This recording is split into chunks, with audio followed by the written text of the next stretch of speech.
Muito bem, galerinha, estamos de volta. Temos aqui mais 3 exemplos para a gente fechar essa primeira parte do nosso módulo, que é a parte da crítica, né? Desse além. Então, aproveita. Aqui agora nós podemos. Vamos lá. Um sistema escolar bem estabelecido não é uma garantia de desenvolvimento político, econômico ou cultural de um país. Entretanto, um sistema escolar precário é suficiente para inviabilizar qualquer programa de desenvolvimento social. Senhores, temos uma luz no fim do túnel. Este parágrafo já não é tão problemático como os demais, não é verdade? Olha só o que o candidato escolheu fazer. Ele trabalhou com o que a gente chama de dialética, né? O que é a dialética? Eu coloco um contraponto de determinada situação, por exemplo, a negação, e depois coloco a afirmação. Então, olha só, ele diz o seguinte, que o sistema escolar bem estabelecido não garante desenvolvimento político, econômico ou cultural de um país. Mas, ó, por outro lado, olha aí, entretanto, a gente já estudou essa palavrinha aqui no nosso módulo de português de conjunção, né, e de períodos compostos. Então, entretanto, essa palavra aqui tem qual valor semântico? De oposição. Então, essa é uma técnica de construção de parágrafo chamada da técnica da oposição. Você coloca um lado da questão e o outro lado da questão. O importante é que fique bem claro qual é o lado da questão que você vai defender. Não adianta você falar que não adianta você falar que um sistema escolar bem estabelecido não é garantia de desenvolvimento de um país, e que um sistema escolar precário não é suficiente para viabilizar qualquer programa de desenvolvimento social. Tá, você me deu 2 informações, qual você vai defender? Aí seria um problema. Aqui não, aqui foi tudo bonitinho. Fica bem claro qual é o ponto de vista, não fica? Fica, sabe por quê? Por causa dessa palavra aqui, galera. Essa palavrinha aqui, ó, entretanto, é uma conjunção adversativa. Ela marca a oposição de ideias, de eventos, nesse caso de argumentos, e ela introduz o argumento mais forte. Ou seja, entre esses 2 argumentos aqui, eu sei que o candidato enfatizou este. O sistema escolar precário é suficiente para inviabilizar qualquer programa de desenvolvimento social. Então, qual que é a tese dele? É essa, que você tem que ter um sistema escolar desenvolvido para que você tenha o desenvolvimento social. Como é que ele escolheu fazer isso? Com a técnica da oposição. Aqui não está muito problemático, não. A única coisa que ficou faltando aqui foi o quê? O recorte. Lembra? Delimitar quais questões serão abordadas acerca do assunto. Isso, infelizmente, não apareceu aqui. Seria o problema deste parágrafo de introdução. Agora, em relação às ideias, pelo menos, o candidato foi muito feliz. Está muito claro, né? As ideias estão muito claras. Vou fazer um outro elogio. Perceba, um sistema escolar precário é verbo na terceira pessoa e no presente do indicativo. O presente do indicativo, ele é um tempo verbal que indica semanticamente, ou seja, que significa verdade universal. Então, ele atribui ao texto um caráter de verdade universal. Daí a importância de utilizarmos do presente do indicativo nos nossos textos dissertativos, porque este tempo verbal indica verdade universal.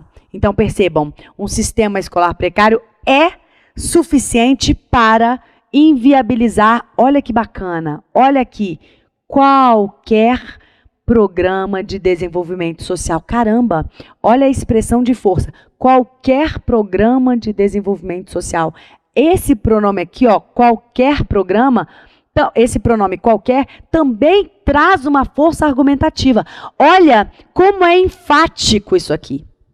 Não é brincadeira, não. Um sistema escolar precário, ele inviabiliza qualquer programa de desenvolvimento. Então, de cara, o candidato já está deixando bem claro que ele vai enfatizar, que ele vai criticar isso aqui. Se ao longo do texto ele criticou isso aqui, apontou soluções, deu exemplos, e lá na conclusão, o principal, ele apontou soluções de como não ter isso aqui. O texto dele ficou praticamente nota 10. Se bobear, nota 10. Tá? A única observação que eu tenho a fazer é, de fato, esse recorte. Faltou o recorte aqui neste parágrafo de introdução. Já que ele vai falar da problemática do sistema escolar precário, faltou ele falar como ele abordaria este sistema escolar precário, impedindo o programa de desenvolvimento social.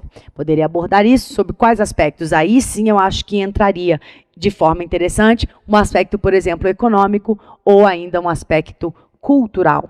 Né? Cuidado com essas coisas, político, econômico e cultural, é complicado, porque você vai falar dos três ao longo do texto?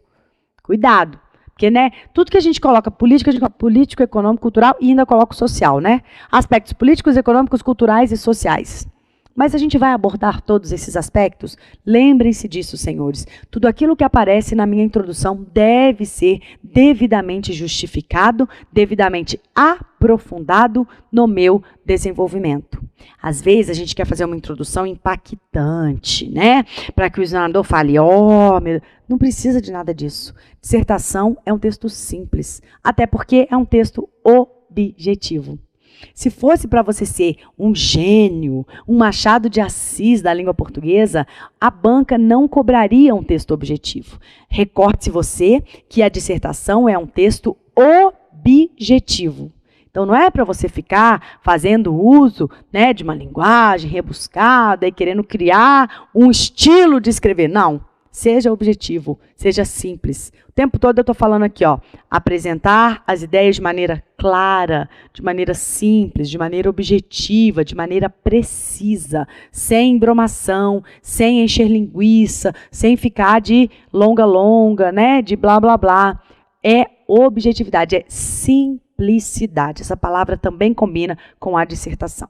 Ok, galerinha? Mas, tirando essa parte do recorte que, se fosse feito, enriqueceria por demais este parágrafo aqui, ele, em comparação com os outros dois que nós vimos, esse aqui é o primeiro lugar, sem sombra de dúvida. Não está tão problemático, nenhum erro de português, uso adequado dos verbos, da terceira pessoa, beleza?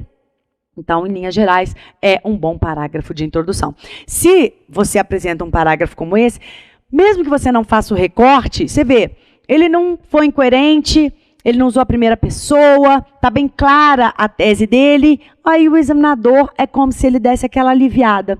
Tudo bem, ele não fez o recorte, mas está costuradinho, né? Cada frase, lembra que eu falei? Cada frase nova que você vai escrever deve ter uma ligação com a anterior. Ele fez a ligação com essa conjunção, porque a conjunção é uma palavra que faz ligação, é um elemento de coesão, a gente vai estudar isso um pouquinho mais para frente aqui no nosso curso de redação. Então, aí é aquele momento em que o examinador fala, poxa, ele lê isso, logo em seguida, lê isso, aí vai falar, isso aqui não é nada, né? Mesmo o candidato não tendo feito o recorte, está tudo muito bem estruturado, tudo muito bem escrito, a escolha dos tempos verbais, a escolha da terceira pessoa, a tese está clara. Então, é como se o examinador desse uma aliviada. Ele não fez o recorte, mas também não pecou em coisas muito mais graves. Beleza? E aí, tem examinador que nem tira o ponto de estrutura por conta disso, tá? Vamos lá. Acreditar que o Brasil, em breve, atingirá os padrões de desenvolvimento de países emergentes não tem fundamento. Ponto. Não fossem inúmeros outros problemas, a grave crise escolar seria suficiente para nos amarrar firmemente a um quarto mundo onde a fome, a miséria e a alienação convivem com os devaneios primeiro-mundistas das elites que cunharam essa situação. Senhores, vamos lá. Primeiro período deste parágrafo, que é chamado de tópico frasal, já falei para vocês. E aí, eu tenho a tese nesse tópico frasal? Tenho. Está muito clara qual é a minha tese. O Brasil não vai atingir os padrões de desenvolvimento de países emergentes. Em breve. A curto prazo, não. Tá claro, tá claro. E ele diz o seguinte, de maneira incisiva, não é a opinião dele. Ó, verbos lá na terceira pessoa. Acreditar nisso, né? Acreditar que o Brasil atingirá os padrões de desenvolvimento, não tem fundamento. Cara, todas as vezes que vocês se depararem com um texto assim, incisivo, quando eu digo incisivo, para você pode parecer aquela ideia, nossa, ele foi grosso, nossa, que tá com raiva, nossa, ele foi claro, é o que eu falei, ele tem que convencer, acabou, tá? Então a tese dele tá aqui, eu concordando ou não, enquanto examinadora, eu sou obrigada a admitir que logo no tópico frasal, ele apresentou a tese de maneira clara e objetiva, e isso deve ser computado nos seus pontos. Não há como discutir isso aqui. Tranquilo, galera? Não há como discutir. E é aquilo que eu falei para vocês. Quando a tese aparece logo no tópico frasal, isso é melhor. A posição da tese deve ser logo no tópico frasal. Não obrigatoriamente no tópico frasal. Mas, se eu apresento a minha tese no tópico frasal, concorda comigo que o meu texto fica mais claro impossível. Qual é o objetivo da introdução? Mostrar o ponto de vista e o que eu vou abordar desse ponto de vista. Pô, se eu apresento, e de forma clara, né? Se eu apresento o ponto de vista logo no primeiro período, na tese, no tópico frasal, o meu texto está mais do que claro. Então, beleza, até aqui, perfeito. Aí vamos continuar.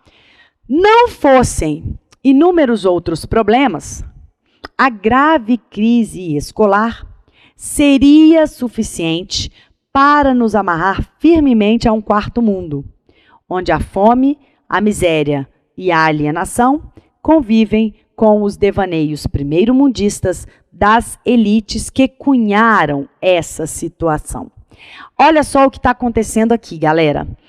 O recorte aparece, de certa forma, sim, ainda que de forma indireta. O autor diz, não fossem inúmeros outros problemas, aí ele aponta a grave crise escolar. Então, este é o recorte, do jeito que está escrito aqui. Se ele, no parágrafo de desenvolvimento, falasse, desenvolvesse, se aprofundasse acerca desse assunto, da grave crise escolar, dizendo quais são os motivos, né? Quais são as causas, o que leva a essa crise escolar, quais são as consequências, dando exemplos, né? Dizendo o que gera, comparando isso entre países. Aí, já que ele falou, né? Já que ele comparou o Brasil com outros países emergentes, ele estaria completamente coerente no seu texto. Aqui ele dá uma grave deslizada, seria suficiente para nos amarrar. Olha aqui, ó, usou a primeira pessoa, como eu falei, não usem a primeira pessoa, porque aí ele perde força argumentativa. Como é que ele poderia ter feito então, professora? A grave crise escolar seria suficiente para amarrar o Brasil a um quarto mundo. E digo mais, este tempo verbal aqui também não é muito adequado. Qual tempo verbal? Seria. Por quê? Que tempo verbal é esse? Futuro do pretérito. O futuro do pretérito é um tempo que indica uma certa hipótese, algo que seria provável de acontecer e acaba não acontecendo. O ideal é sempre que na dissertação nós trabalhemos com ideias reais, com ideias factuais, com ideias concretas. E isso, gramaticalmente falando, quem me dá? Os verbos no tempo do presente, do indicativo. Tudo bem? Então, o ideal aqui seria ele escrever assim, ó, não fossem, ou além de inúmeros outros problemas, ou, para ser mais específico ainda, um dos maiores problemas, né? Ou um problema notório é a grave crise escolar, vírgula, suficiente para amarrar firmemente o Brasil a um quarto mundo, onde a fome, a miséria e a alienação convivem com os devaneios primeiro-mundistas das elites que cunharam essa situação. Aqui nós temos uma certa extrapolação, porque ele começa a caracterizar esse quarto mundo na introdução. E aí, galera, é na introdução que eu devo caracterizar as coisas? Não. É no desenvolvimento que eu devo caracterizar as coisas. É no desenvolvimento que eu vou explicar as coisas. Então, aqui, ele poderia perfeitamente ter parado no quarto mundo.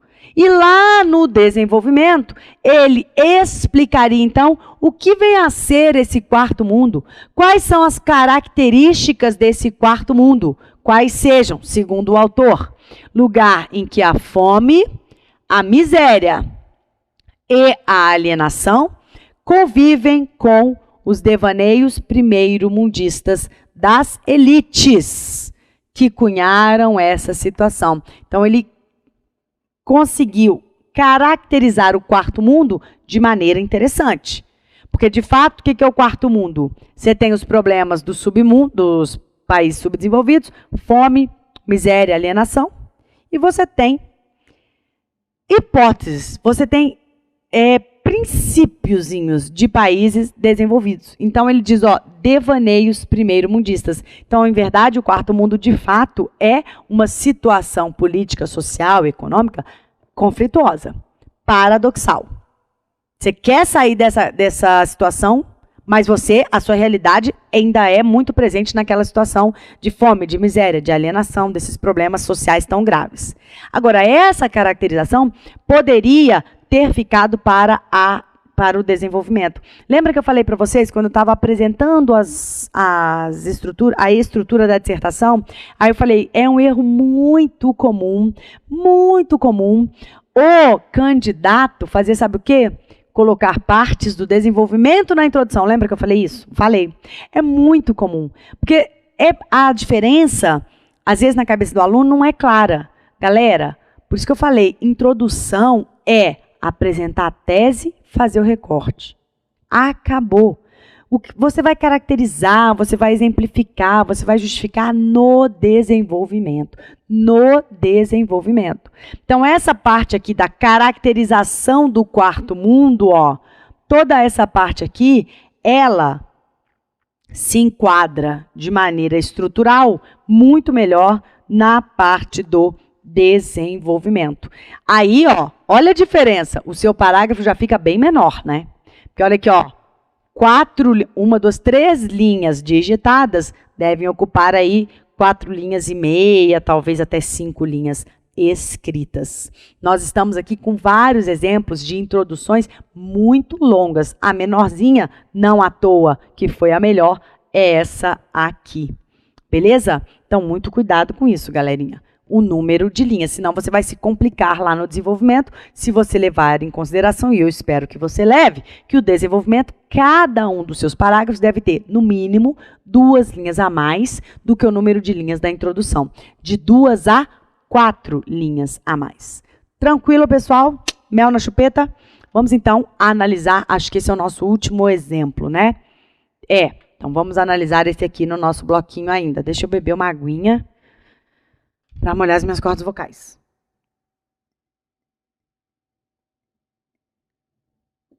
Pronto, muito bem. Então, vamos lá. Lendo aí esse texto. As tecnologias contemporâneas têm o seu investimento maior no alto grau de informação agregada ao produto. São tecnologias que privilegiam o conhecimento. Trata-se mesmo de um processo global. Hoje, é necessário que o operário seja capaz de compreender o que faz e, assim, possa contribuir para o aperfeiçoamento do processo e do produto. Pessoal, vamos analisar esse parágrafo de introdução. Olha lá. Primeiro, tópico frasal. Tópico frasal é sempre o primeiro período. Será que a tese apareceu no tópico frasal? Será que a tese apareceu no tópico frasal? Vamos lá. As tecnologias contemporâneas têm o seu investimento maior no alto grau de informação agregada ao produto. Bom, o que ele disse aqui? Tecnologias contemporâneas têm o seu maior investimento no quê? Nisso aqui, informação agregada ao produto. Então, tecnologias contemporâneas investem muito mais na informação, agregada ao produto, logicamente. Aí ele vai, no segundo período, definir. O que eu quero mostrar para vocês é que aqui, no meu primeiro período, ou seja, no meu tópico frasal, não fica claro qual é a abordagem que ele vai estabelecer. Fica claro qual é a opinião, tá? Porque ele trabalha de maneira certinho, presente do indicativo, terceira pessoa, de maneira certinha, ele faz tudo isso aqui. Tecnologias contemporâneas têm o seu investimento maior no alto grau de informação. Beleza. Agora, olha só. O que ele faz aqui? Ó? São tecnologias que privilegiam o conhecimento. Ele reafirma o que foi dito anteriormente. Mas até agora não fez recorte. Trata-se mesmo de um processo global. Aí isso aqui ele começou a fazer? Explicar demais. Gente, ele já usou 2 períodos para, de certa forma, caracterizar as tecnologias contemporâneas. No primeiro período, ele falou que elas investem num grau de informação agregada ao produto e no segundo, privilegiam o conhecimento. Em verdade, concorda comigo? O segundo período fala a mesma coisa que o primeiro, de maneira diferente. Isso é problema, Rafaela? Não, não é problema. O problema é se você começa a repetir esse comportamento ao longo da introdução. Não tem problema você, em um primeiro período, falar de uma maneira até mais detalhada e no segundo meio que resumir isso, né? Falando de outra forma. Ok, mas aí é o que eu costumo dizer, chega. Já falou 2 vezes, eu já sei que a tecnologia contemporânea privilegia o investimento, o conhecimento, já sei. Já falou 2 vezes? Você falou aqui, ó, investem muito, né? O maior grau de investimento no quê? No grau de informação. Pô, grau de informação é conhecimento. Você já falou que elas investem que tem o seu investimento maior e que privilegiam. Pô, duas vezes a mesma coisa.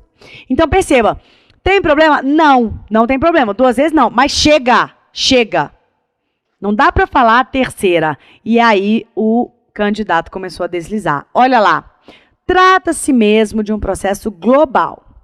Hoje, é necessário que o operário seja capaz de compreender o que faz e, assim, possa contribuir para o aperfeiçoamento do processo e do produto. Pô, eu vou falar para vocês, esse finalzinho aqui, ele tá com cara, sabe de quê?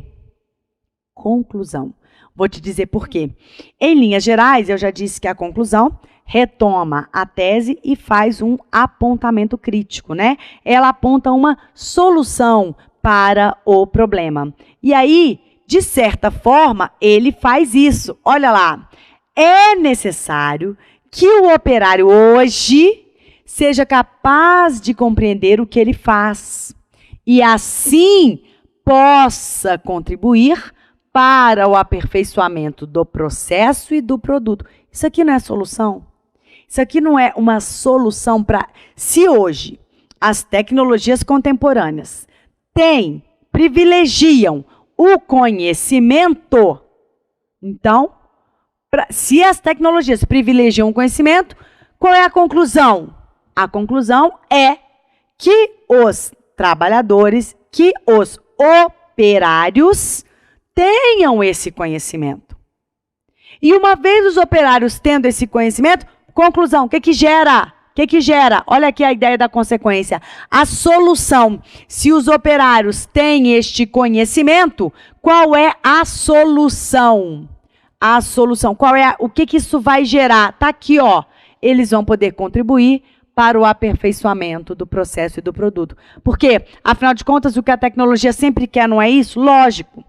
Então, esse desenvolvimento, esse aperfeiçoamento da tecnologia depende do operário e do conhecimento que ele tem acerca do produto. Houve, de novo, aquele erro que eu falei, que é muito comum. É muito comum que o aluno apresente partes do desenvolvimento ou mesmo da conclusão na introdução. Então, qual seria a solução, Rafaela? O candidato pararia aqui e já apresentou a tese. Já está bem claro qual é a tese dele. Já está, assim, claríssima. Acabou. Tecnologia hoje privilegia conhecimento. Beleza. E sobre o que você vai falar? Uma vez que você me disse, candidato, que a tecnologia hoje valoriza, investe no conhecimento, ponto. Qual vai ser o recorte? Qual vai ser o recorte? Aí, então, ele poderia apontar que esta relação deve se fazer presente nas empresas. Opa, ele fala aqui do operário. Esse é um recorte. Aí, no primeiro parágrafo do desenvolvimento, ele vai, então, aprofundar este assunto. Como a empresa pode estabelecer essa relação de conhecimento? Ela tem que dar cursos para os seus funcionários, ela tem que integrar os seus operários em todas as áreas, porque muitas vezes o operário ele fica restrito a uma área só. Aí seria, se o candidato tem conhecimento, ele poderia rebater a ideia do princípio da especialidade de quem, galera? De Ford. Lembra do Ford? Vai assistir ao filme Tempos Modernos, do Chaplin. É um funcionário, fazendo a mesma coisa. É um funcionário treinado para tirar o parafuso do meio e colocar o parafuso na direita. Então, é o princípio da especialidade, do automatismo de Henry Ford. Ora, como é que um funcionário vai ser capaz de compreender o que faz se ele só participa de uma parte daquela produção? Percebe? Então, você poderia aprofundar, dizendo que o que as empresas têm que fazer? Integrar o funcionário em todas as partes da produção. Mesmo que ele seja responsável por uma parte, ele tem que participar de programas de integração para conhecer toda a parte da empresa. Seria uma solução. Tá? Então, o que ficou faltando aqui? O recorte. Ele deveria ter parado aqui. Essa parte aqui joga para a conclusão, porque, de certa forma, é uma solução. E uma solução, diga-se de passagem, interessante e procedente. Isso aqui que ele está falando procede. De fato, se o operário compreende o que ele faz, lógico que ele vai poder contribuir para o aperfeiçoamento. Agora, ele não compreende?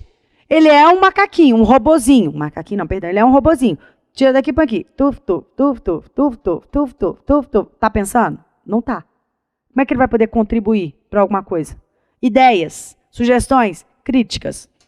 Tuf. Se está no automatismo lá, princípio da especialidade de Henry Ford, tira um, põe outro, né? Tira um, põe outro. Não tem como ele pensar. Tranquilo, galerinha? Acho que acabou, né? Acabou. No nosso próximo bloquinho, aí vem a luz no fim do túnel, tá, Rafaela? Beleza, você criticou, mas e aí? Me dê ideias de como fazer introduções. Nós temos aqui algumas técnicas de construção do parágrafo da introdução. Eu vou apresentar cada uma delas para vocês, e aí você vai ver com qual delas você se identifica mais. Já adianto que não é para o aluno querer dominar todas elas, você tem que ser prático, você tem que ver aquela que mais se adequa ao seu perfil e escolha aquela para que seja o seu carro-chefe. Tudo bem, galerinha? Vamos encerrar esse bloquinho. No próximo a gente começa agora com essa nova visão, com essa nova parte do nosso curso a respeito ainda do parágrafo da introdução. Então eu espero vocês e até já já.